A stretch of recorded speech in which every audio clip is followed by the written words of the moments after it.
Well, good morning, good evening, good day, everyone. Craig Whitney here, founder of the Legacy Forge podcast, back with episode number 10. That's right, number 10. We're on a roll, crew. We're on a roll. And today we've got a very special guest, a really good friend of mine who merges neuroscience with soul and alignments. Alexander Oxford, the founder of the Mind Paradigm and Spinal Practic Massage Academy, I should say. He's bridging bodywork, quantum physics, and human potential into one system that helps us leaders realign not just how they move, but how they are. Alexander, brother, welcome to the Forge. Thank you for having me here, Greg. I've been looking forward to this for, I think, a couple of weeks that we set up this appointment, and really been looking forward to it, Greg. Thank you for having me on. Beautiful. I'm loving this conversation already because what you're doing with the Mind Paradigm sits right in the heart of the Arate identity, embodiment, and energy alignment. Yeah. Yeah. So we'll just dive deep. Where did the first spark come from? When did you realize traditional massage or therapy wasn't enough? Well, even before that, I was in debilitated pain from the age of 12. I was, for those of you who don't know my story, I was going to play squash with some friends, and a teacher was just bringing us from primary school. And I just barely did one stroke, and I felt like someone came in with two machetes and stabbed me in the back and dragged them all the way down my legs, and I just froze. I could not move. And my friend thought I was possessed. He got pretty scared, so he grabbed the teacher, and they get a couple of adults, picked me up, put me in the back of the station wagon, as we used to do back then, and they took me home, placed me on the couch, and said, anyways, here I was, all these things going through my head. Now, as a 12-year-old, the values of a 12-year-old are very different to an adult. But for me, it was like, how am I going to play cricket again? Right? What am I supposed to do? And then the next thought came up: how am I supposed to go to the toilet right now? So I had to somehow gather resources that I never thought I had, to get myself on the hands and knees, because obviously I didn't really want to go on the couch. And as I was crawling, this is where,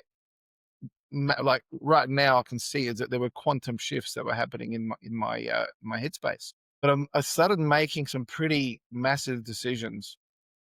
At the time, you didn't realize that you were doing that. Okay, so as I was crawling to the bathroom, I was visualizing myself strong, healthy, lean, just my back being like massive and really strong, right? So that's all I could think of. And I'm like, I'm going to do whatever it takes to be that person starting right now.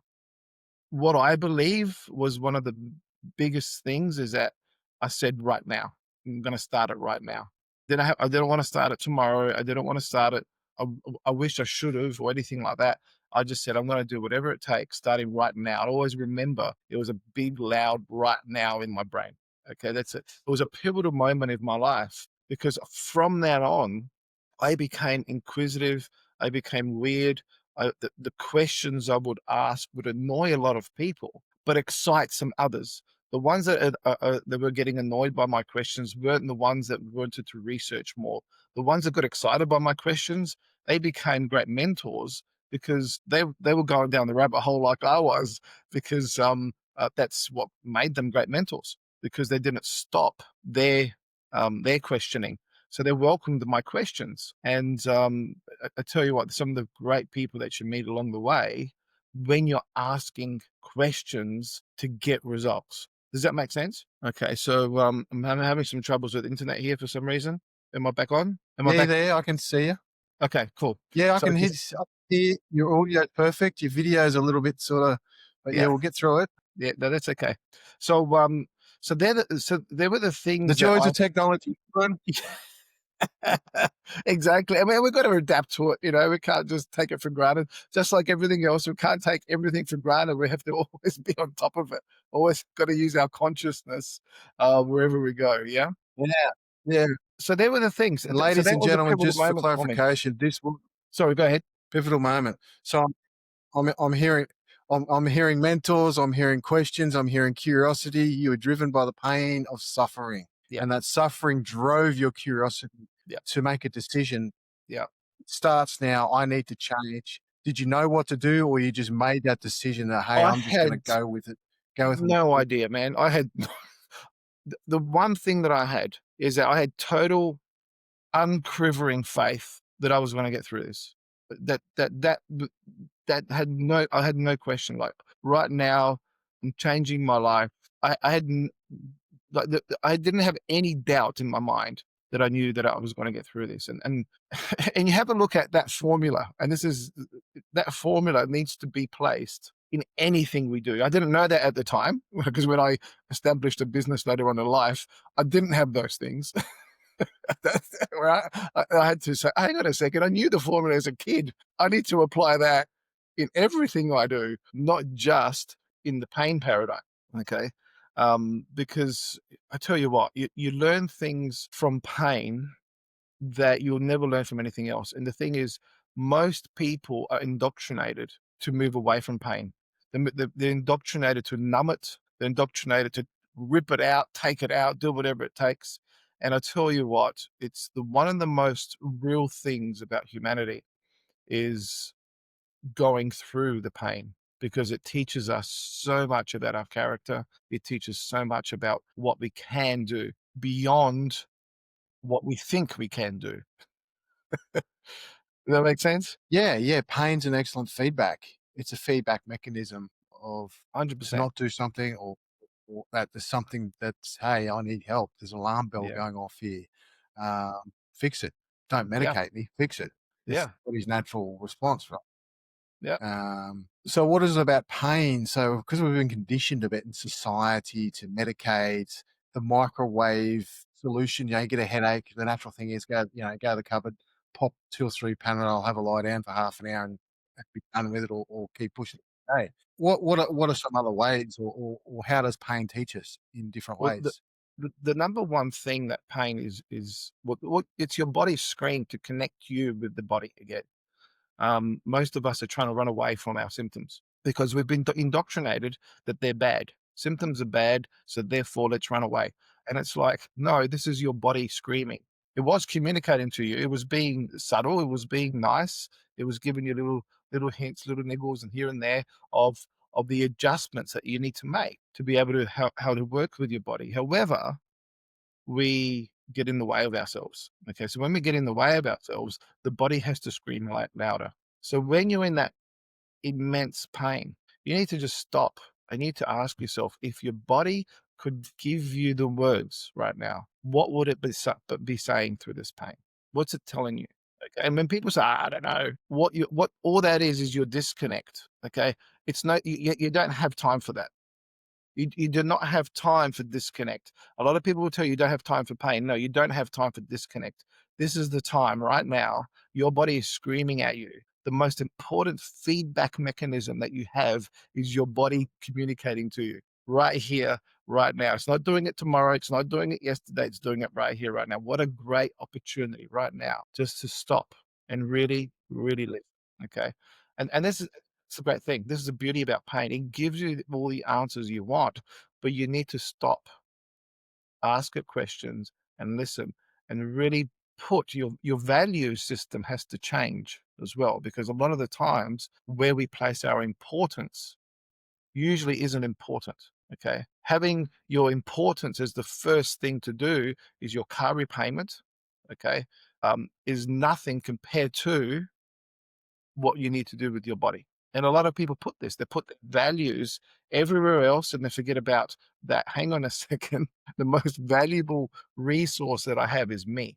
That's the That's thing. right. I drive the car. I make the house happen. I make these repayments. I attract this money. I attract all this stuff. It's not the other way around. So when we do that, we become powerful forces. Okay.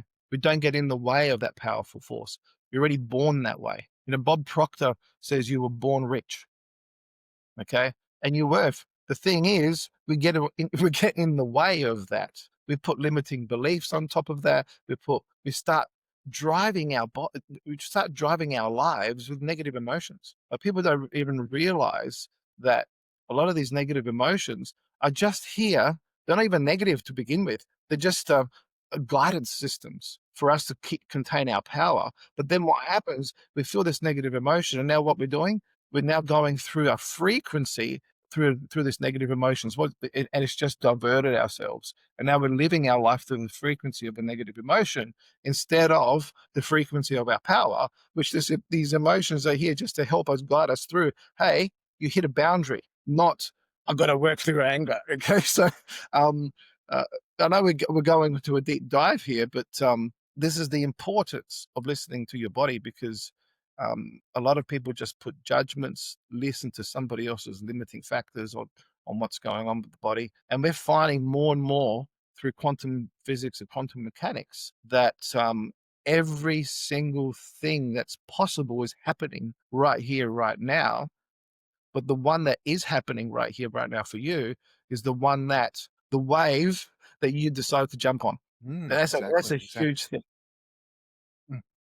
And late Bob Proctor also mentioned a lot about self-image. So it's how you see yourself on the inside is a direct reflection of how you see yourself on the outside. Absolutely. So, so Absolutely. if you're hurting on the outside, generalization alert, you may be something ticking or hurting on the inside.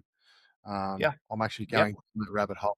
Bob Proctor's sort of Well, teachings, exactly. which But you think about the way we talk, right? We point outside of ourselves, right? Thinking that whatever it is that's hurting us is out there, right? Okay. And Greg Braden said this quite well. He goes, we're thinking that the field is out there, but the field is actually starting from here.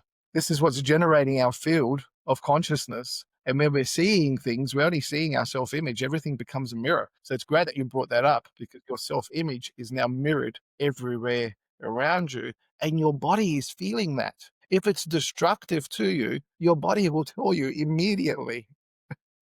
yeah, Okay. yeah, So we've got to get our egos out of the way, saying that we want the things that destroy us. And your body's going, no. And then you numb it and you keep doing it and you numb it and you keep doing it. Then you take substances to numb it even more. So we can continue in that destructive path. And then we put our hands up. I don't know what happened. Okay. Because we've been so disconnected.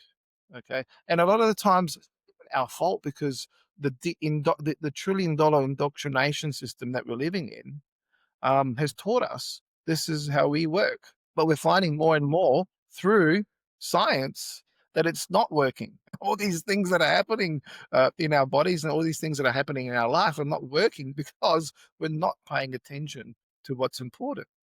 We're paying attention to what we've told what's important. yeah, and focusing on what's next. What's next? Yeah, Do absolutely. do more, do more, do more. Yes. Strive to have the Yeah. Yeah. illusion of what we've been told. Yeah.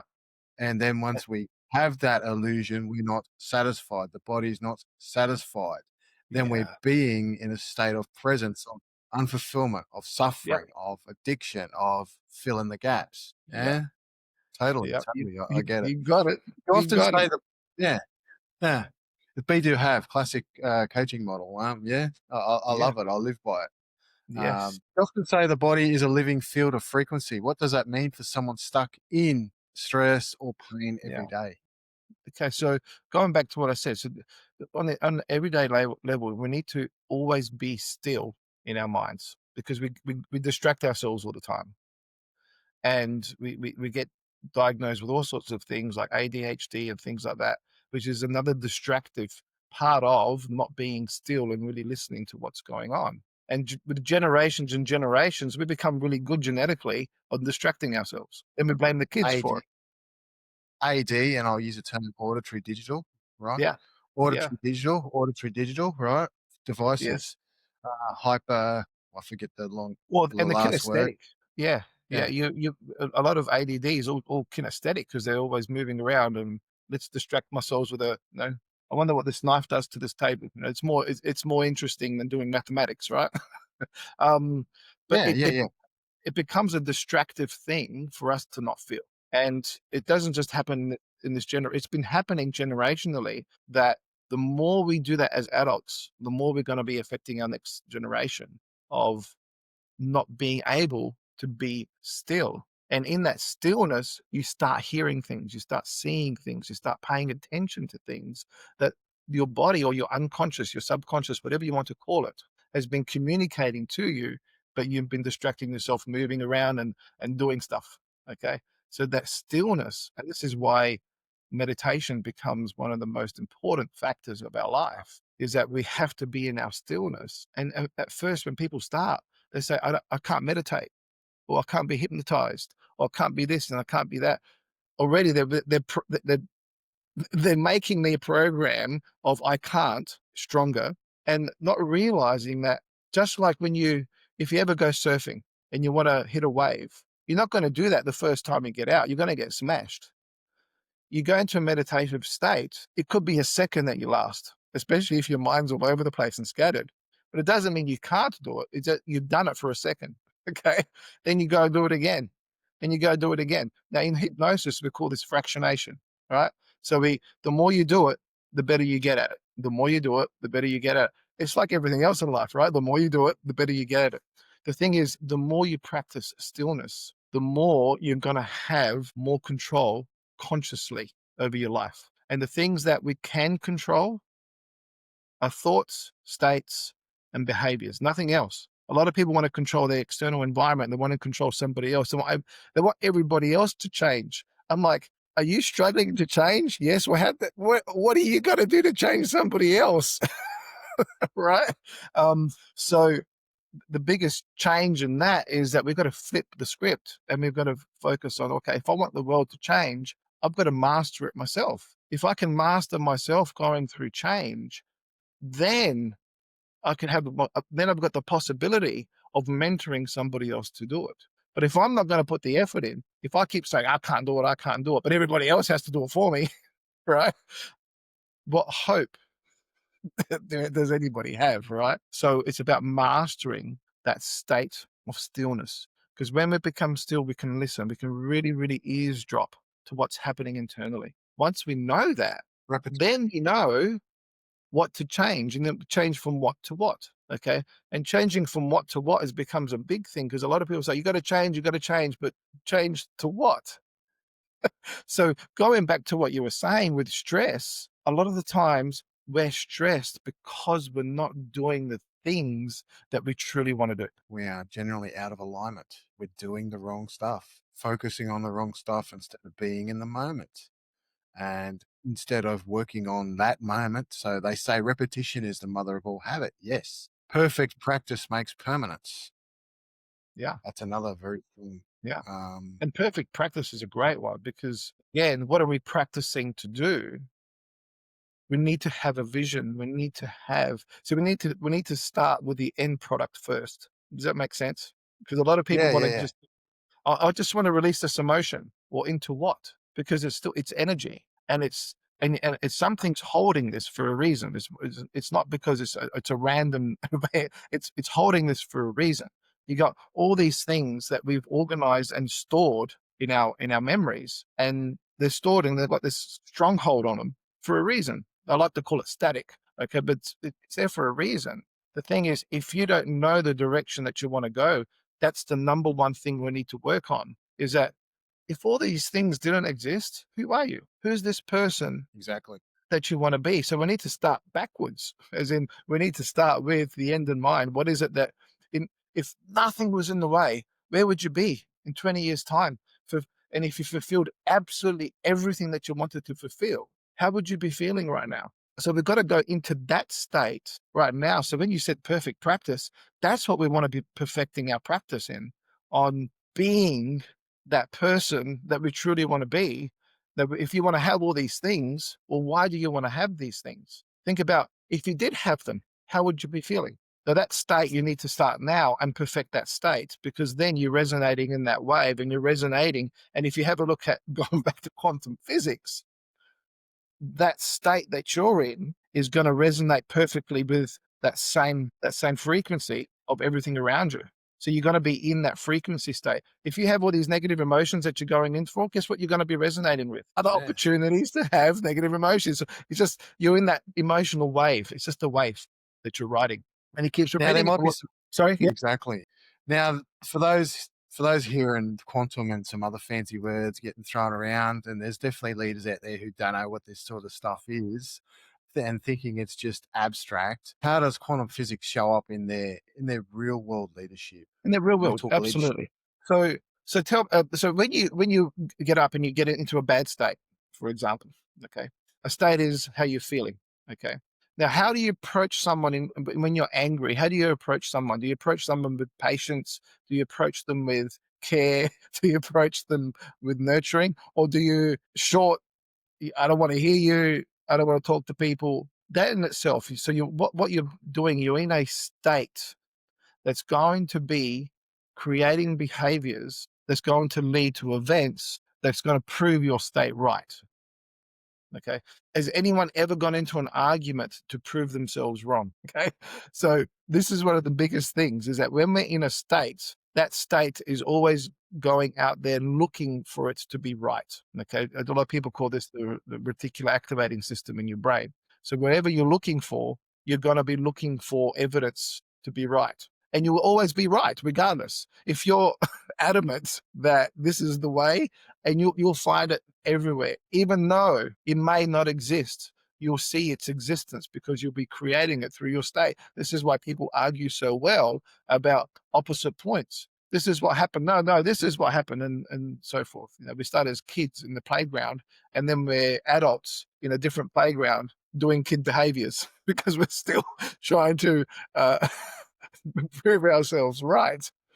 So therefore, if this is a skill that we have inherently, that we're proving ourselves right, the question is, what do you want to really prove yourself right in your life? But really, Because we are right in our own all the time. opinion. We are. Yeah, absolutely. But what did you latch onto of what you want right in your life? If you want to have crap in your life, guess what? You're going to find it everywhere. If you want beauty, you're going to find it everywhere. It's what you have decided that is right, and you can change it right Yeah, here, right now. That's what we mean by the quantum change. Is that when you change a decision, all of a sudden things look differently. Now, we've all been there, right? When we have this anger, and all of a sudden it's gone. Like we've completely resolved it. And then you look at life and it's, oh, I've missed out so much because anger got in the way. Mm, And that's exactly. that's a quantum leap right there, because now your state is linking with all these other things that are already present. They're already present. It's Mm, not like they just popped out of nowhere. Okay. For you, they did. For you, they popped out of nowhere, but they were already existing. That's what quantum physics is about. It's understanding that at every moment, there's an infinite number of possibilities that is happening in your life. It's almost like your life has infinite dimensions. And the one that you're in is the one that you've decided that is right for you, even if you don't like it. You've decided that it's right. Okay. Because most people would rather be right than happy. So exactly. And we are right. It's in our own opinion. As Napoleon Hill's always. everybody wants to have, but my opinion is very important. And I'm like, well, have you explored your opinion? And is it getting you the things that you truly, truly want? Mm, mm, Because if it's mm. not, then it's not valid for you. And if it's not valid for you, how many other people do you think it's valid for? Like my opinion is, I've got to make sure that it's really good for me beforehand, because a lot of people, oh, you need to listen to my opinion. A lot of people don't even listen to their own opinion, let alone somebody else's. So we get caught up that we want to be listened to instead of doing the listening. Yeah. Exactly. Now, you and I both see the body as an unconscious mind. How do you help someone read their body like a Yeah. story? Yeah. So your body, number one thing is that your body is here to create the behaviors to go out there to get the things that you've asked it to do. Okay. And this is a big, big thing. Every cell of your body is now listening to your mind. Now, Deepak Chopra did a great work with this, is that every cell is eavesdropping to the words that you use. Now, the question is, what instructions are you placing to your body? And these instructions are really important. Are they coherent? Are they all aligning up to getting the things that you want? Or are they in conflict? Okay. And a conflict could be as easy as this. Okay. I want to be making millions of dollars a month. Okay. So you got this instruction, but you have a belief that no matter what I do, I can't make money. And you have another belief that all assholes, excuse my language, are rich. Okay. And I hear this every day, right? And it's also portrayed in all sorts of media, right? Now, if you latch onto these different messages, this becomes in conflict. Now, if every cell of your body is listening to, I want this, but I want this, and I want this, right? It's in conflict now. And it's stressful. It's massively stressful to each cell of your body. Imagine, you're in an environment you are internally, or you go into an environment where you want your air conditioning to be at like 23 degrees. Okay. And you set it for 23 degrees. So it's nice and comfortable for you.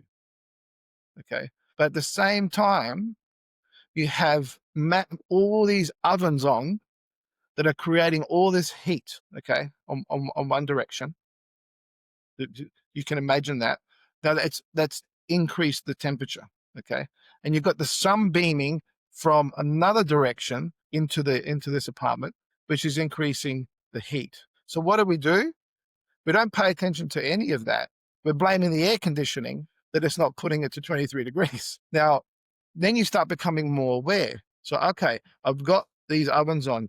I need to put the blind down. I need to do all these things to set the environment. So all these different instructions are coming into the room, changing the whole environment. Now, it's the same thing internally. What are you doing with your internal environment? So it's all coherent to the things that you want. Okay. And this is what the feedback that the body is giving us all the time.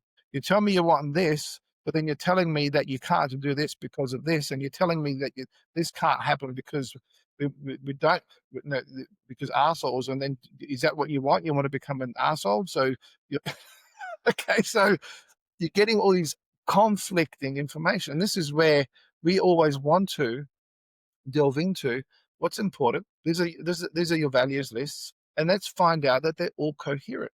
Because when you're riding a wave, okay, you don't want the wave coming from here, and then the wave coming from here, and then the wave coming from here. Okay. Now, when we go into the water and you have all this current going all over the place, we have lifesavers putting our our, our flags in between so we don't get caught up in the rip and get drowned.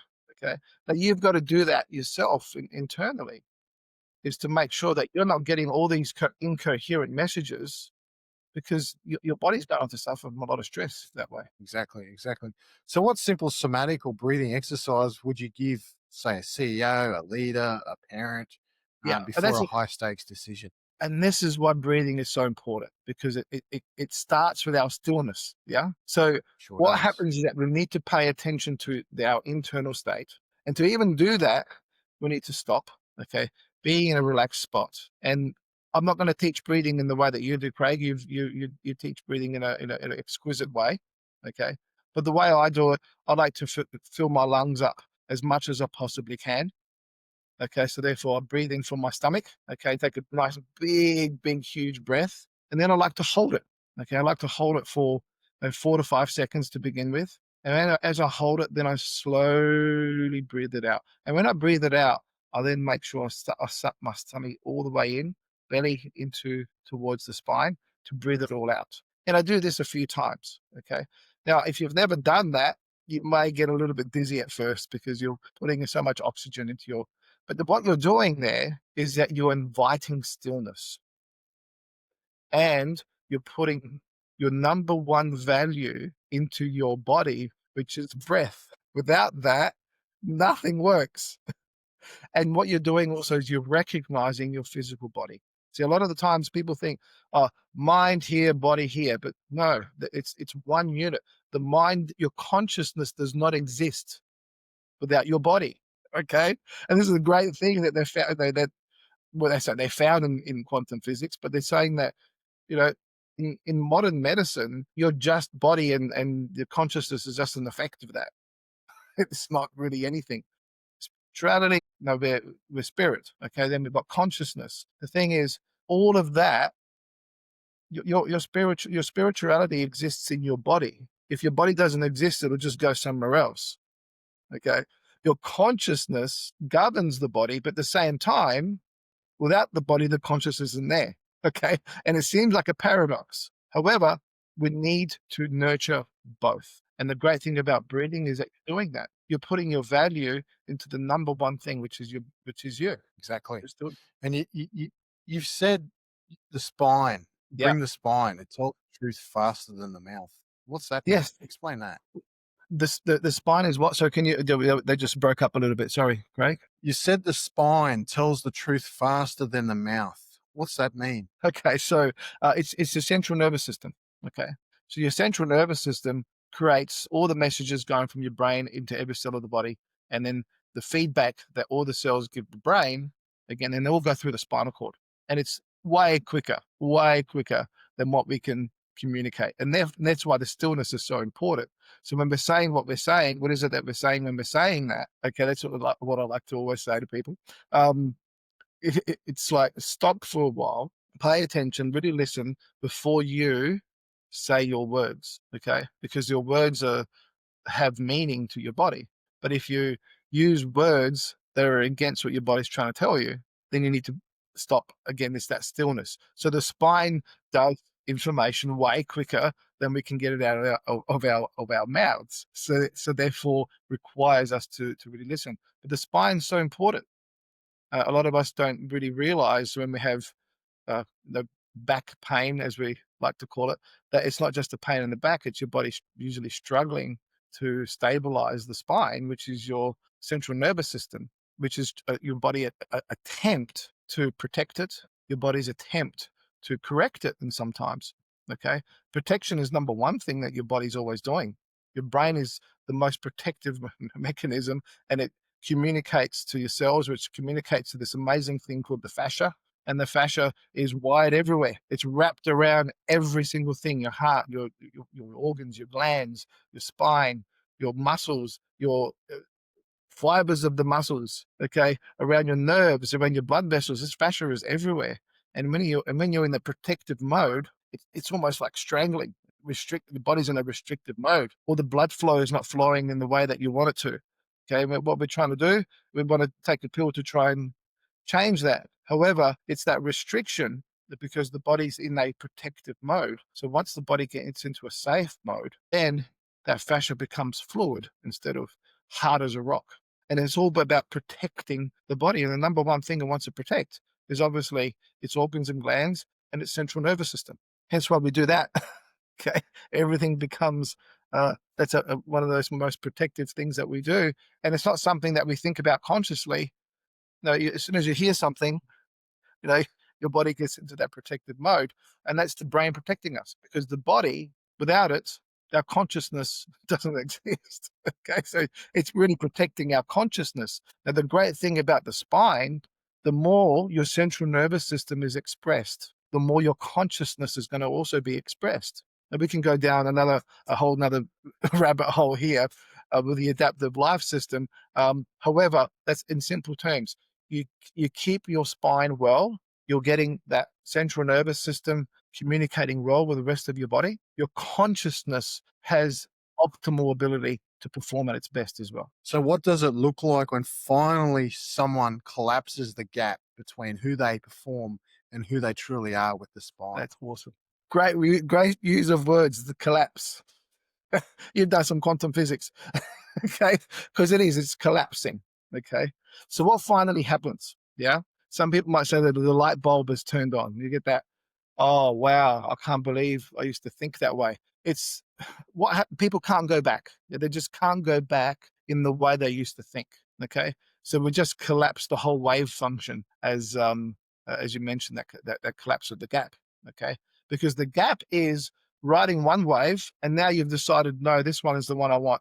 This one makes more sense. This is the one that's actually aligned with what I want. So now the other one just collapses. Okay. And here you are thinking, wow, that was actually quite simple. I was torturing myself thinking that these emotions are what governed me. I was thinking that it was the belief, and it was part of my genes, and this, and we come up with all this stuff, and it's like, it was always me in the first place.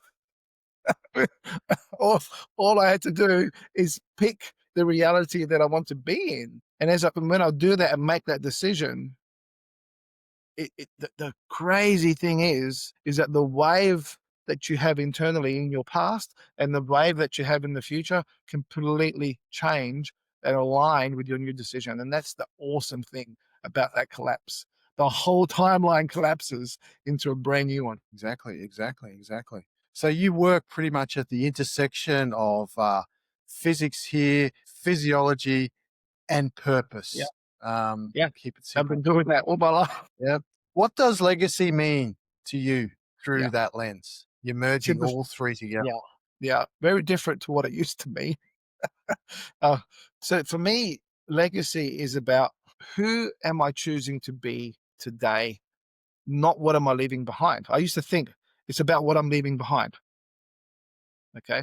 However, time and space only exists in the way that we put them in our minds. It doesn't really exist. Time only exists right here, right now. So when you start looking at the only thing that exists is right here, right now. What legacy am I leaving right here, right now? What am I what am I imprinting right here, right now? Not tomorrow, not yesterday, but right now. Because my fingerprint, okay, or my conscious print, or whatever you want to call it, I'm leaving it here. It's happening right here. And guess what? The sands of time, just like any other sand, you put your foot in the sand, guess what? It just washes it away. You can't think that you're putting an imprint here and it's going to last forever.